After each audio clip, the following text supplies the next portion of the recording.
कभी सोचा है कि जिस कलीग के साथ हम रोज काम करते हैं, कॉफी पीते हैं, वो असल में कौन है? आज हम गुड़गांव के कॉल सेंटर की एक ऐसी सच्ची घटना पर बात करेंगे जो वाकई में रोंगटे खड़े कर देती है। कहानी की शुरुआत ही इसी एक सवाल से होती है जो अपने आप में ही बहुत परेशान करने वाला है। जरा सोचिए कि जिस इंसान के साथ आप दिन रात काम कर रहे हैं, वो असल में इस दुनिया में है ही नहीं, सालों पहले ही जा चुका हो। तो ये बात है गुड़गांव के सैफरॉन बीपीओ की। रात की शिफ्ट चल रही थी। ऑफिस में एक अजीब सी शांति थी, बस कंप्यूटर स्क्रीन्स की धीमी रोशनी और कीबोर्ड की खटपट की आवाज। और इसी माहौल में काम करती थी रोज। शांत सी, ज्यादा किसी से बात नहीं करती थी, लेकिन अपने काम में एकदम परफेक्ट।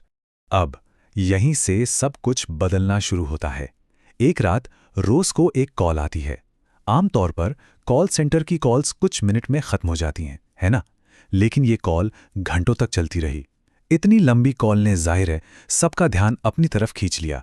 तो ये कहानी का पहला अजीब मोड़ था। जब टीम लीडर को थोड़ी चिंता हुई तो उसने रोज की कॉल को सुनने की कोशिश की, लेकिन जैसे ही उसने कॉल टैप की उसके होश उड़ गए। लाइन के दूसरी तरफ कोई था ही नहीं, बस एक अजीब सा गहरा सन्नाटा था। जैसे ही रोज को एहसास हुआ कि उसकी कॉल कोई सुन रहा है, उसने टीम लीडर को गुस्से से घूरा, झटके से फोन काटा और बिना एक शब्द कहे अपना सामान उठाकर ऑफिस से बाहर चली गई। और ये आखिरी बार था जब किसी ने भी रोज को उस ऑफिस में देखा। एक दिन बीता, 2 दिन, 3 दिन। जब रोज ऑफिस नहीं आई तो कंपनी ने उससे कांटेक्ट करने की कोशिश की। उसका फोन भी बंद था। तो आखिरकार कंपनी ने फैसला किया कि वो उसके दिए हुए पते पर जाके पता करेंगे। अब जो हुआ वो किसी ने सपने में भी नहीं सोचा था। जब टीम उसके घर के पते पर पहुंची तो उन्हें पता चला कि रोज की तो 8 साल पहले ही मौत हो चुकी थी। जी हां, पूरे 8 साल पहले। और उसके परिवार ने भी इस बात को कंफर्म किया। इस खबर के बाद पूरे ऑफिस में जैसे दहशत फैल गई। हर किसी के दिमाग में बस एक ही सवाल था, अगर असली रोज 8 साल पहले मर चुकी थी तो फिर वो कौन थी या क्या थी जो इतने महीनों से उनके साथ काम कर रही थी? इस खुलासे के बाद ऑफिस का माहौल पूरी तरह बदल गया। अब वो जगह ऑफिस कम, कोई भूता मकान ज्यादा लगने लगी थी। हर तरफ एक अजीब सा डर महसूस होता था। ऐसा लगता था जैसे उस बिल्डिंग पर किसी का साया है। धीरे धीरे ये डर हकीकत में बदलने लगा। लोगों को खाली गलियारों में किसी के चलने की आवाजें आने लगीं। एक लड़की ने तो वॉशरूम के शीशे में एक परछाई देखने का दावा किया, जिसकी आंखें खून की तरह लाल थीं। यहां तक कि रोज का बंद पड़ा कंप्यूटर भी कभी-कभी अपने आप चालू हो जाता था। अब कहानी अपने सबसे खौफनाक हिस्से पर आती है। ये कहानी है समर की, जो रोज का ही एक कलीग था और ये उस ऑफिस में उसकी आखिरी रात थी। रात के करीब 3 बजे थे। ऑफिस एकदम शांत था। तभी एक फोन की घंटी बजी। समर ने कॉल उठाया और दूसरी तरफ से जो आवाज आई उसने समर के पैरों तले जमीन खिसका दी। ये आवाज रोज की थी। समर ने डर के मारे कांपते हुए हाथों से फोन रख दिया और ठीक उसी पल पूरे ऑफिस की बत्तियां एक साथ बंद हो गईं। हर तरफ बस घना अंधेरा।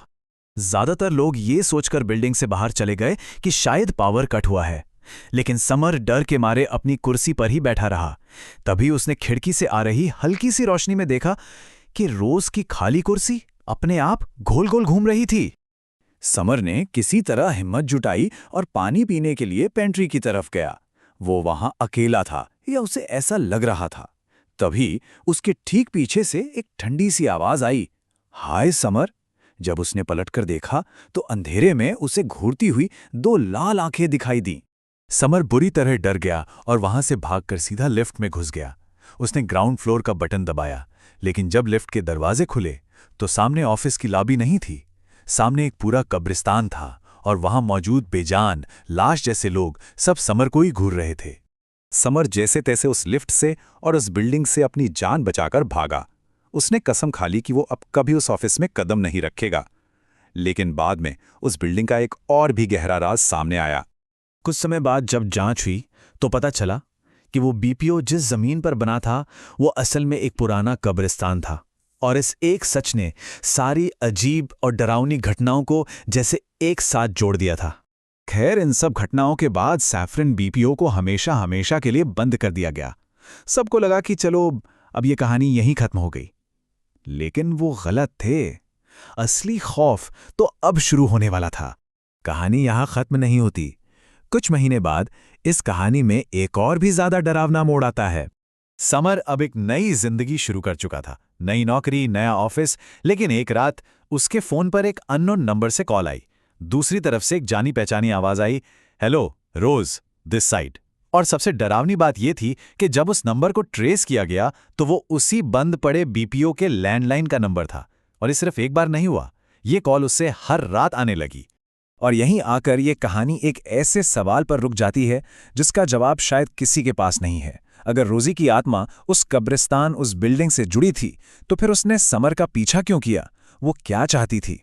क्या कोई अधूरा काम था या कोई संदेश? ये राज शायद हमेशा राज ही रहेगा।